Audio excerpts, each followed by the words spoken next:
My name is Michelle Duster. I am an author, an educator, a public historian, and a very big advocate for gender and racial equality.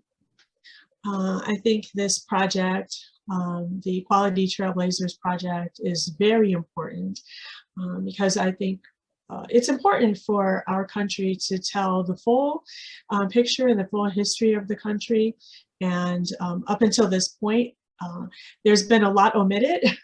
And so this particular project will add to the contributions that African-American women made and other progressive people who were interested in women's right to vote, to participate in this democracy. Well, I have written or contributed to a total of 16 books.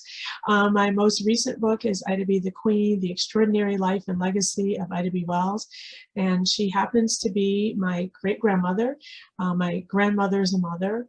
And so I have been involved in numerous projects to help people remember who she was, what she did, how she contributed to this country, and just to keep her legacy alive and inspiring to the next generation.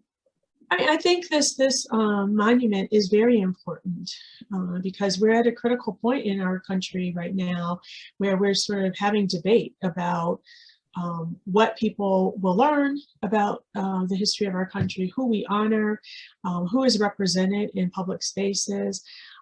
And so I think right now, I mean, we're still at a point where there's a great overrepresentation of white men and specifically white military men. And that is a well-documented fact. There have been numerous studies that have shown that that is just absolutely overrepresentation in that area and underrepresentation when it comes to women and when it comes to people who fought for freedom, justice, and equality.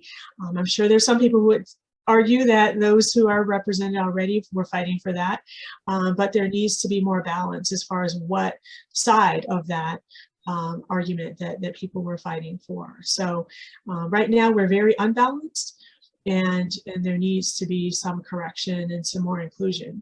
Well, I think this project is one step, in making that correction. I mean, right now we have over 700 Confederate monuments in this country, and less than 500 statues and monuments to women total. So we have a long way to go when it comes to even becoming even close to equal when it comes to representation. So as important as this project is, it is one project that will get us closer to correcting this erasure that we have in this country when it comes to women's representation specifically.